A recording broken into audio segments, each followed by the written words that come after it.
store-bought crust, put in the oven for about 10 minutes, and just kind of bakes it a little bit, and it'll finish baking with the ingredients. Here, my favorite, Brussels sprouts. They're browned, actually blackened almost.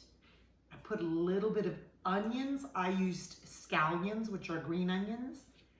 And I put a little bit of garlic in at the very end so it wouldn't burn. So it's cooled down enough so that I can dump it right into the crust. So really, any vegetables. Just don't put in super wet vegetables, like if you just pulled them out of water after boiling them. Now, the next ingredient is going to be a meat. Now, you could certainly do this vegetable. You wouldn't have to add any meat. This is kielbasa. It's really just a readily cooked sausage. And all I did was crumble it. I made it really in small pieces. So I'm adding a generous amount of it, kind of putting it in the bottom of my crust here. Now, why do I like these flavors together? It's like really St. Patrick's Day for us. We would always have a cabbage of sorts, and we would always have sausage of sorts, pierogies maybe, and just kind of a traditional, St. Patrick's Day meal. So I kind of enjoy those flavors. Now, you can do different things. I'm going to go ahead and I'm going to add a little bit of gorgonzola. Gorgonzola cheese adds flavor. If you don't like gorgonzola, certainly, pass up on it because it is a stronger cheese. Not everyone likes it. I am going to also add just a little bit of mozzarella. You certainly could add Parmesan. In fact, typically at the end, I would actually sprinkle Parmesan on it. And this doesn't have to be super incorporated because of the cheeses at the top. That's okay. It'll melt down. Now let's make the custard. Remember, store-bought crust, whatever you want in it, a little bit baked crust, not a big deal. So now let's do 4 eggs. And cracking eggs in a metal bowl allows you to see if you have shells. So actually we'll put those in there. So it does kind of give you an idea. Sometimes, most of the time, I will strain this. If it's not just for my family, I will strain this just because if you got a shell in there, you wouldn't want that in your food. So you want to strain it, and you could get all the pieces of egg that you didn't want in there. So let's go ahead and whisk this. And what I'm going to add to this is I'm going to add about 1/2 cup of cream. Now, you could add milk. You could add 1/2 and 1/2. I tend to like the cream. It does add a lot of richness. I'm going to go ahead and I'm going to add some pepper. I'm going to add some salt. You can do a generous amount of salt. There is some salt in the sausage. And all we're going to do is we're going to pour this right over. Now, a favorite for me, might not be in your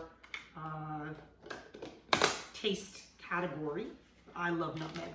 So I'm going to go ahead and I'm going to take a nutmeg and I'm going to go ahead and I'm going to zest the nutmeg right into my custard. Why I like nutmeg so much, I don't know. My mother used it a lot. I just learned to like it. I'm Dutch, and so it is kind of a Dutch spice. It's in a lot of Dutch recipes, especially desserts. Just something I've enjoyed experimenting with. So I'm going to pour this right over top. Whoa. No, no, no, no. You cannot spill.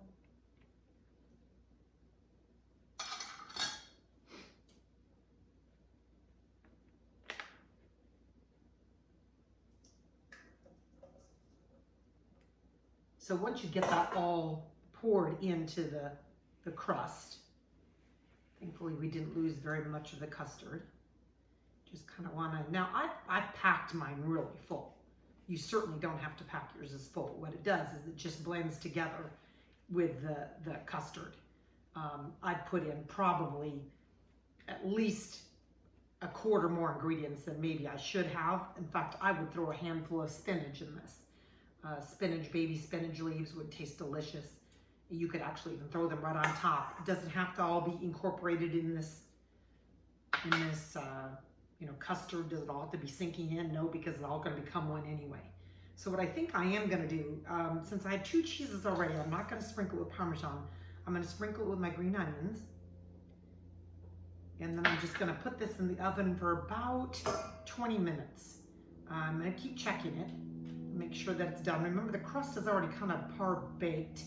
So we'll go ahead and we'll come back and I'll show you what it looks like when it's all done. Pretty easy, ready to go. Now, I always put it on a cooking sheet, because if you don't put it on a cooking sheet and it were to overflow, you'd have a mess in your stove. But there it is. And you can add more eggs, less filling. You can have more eggy. Pretty much your choice. I'm gonna put this in the oven, I'll be back. Our quiche is out of the oven. Looks pretty good. It's cooled down a little bit. Still a little warm. Let's go ahead and cut a slice. And it's got those Brussels sprouts in it and the Kielbasa sausage. It's like any pie, the first slice you always cut is always, seems like the one that's the ugliest. It's all gonna taste good. You can smell the gorgonzola cheese, and I can smell the sausage. Actually, my favorite, I can smell the Brussels sprout. It's my absolute favorite. Okay, I hope you enjoy.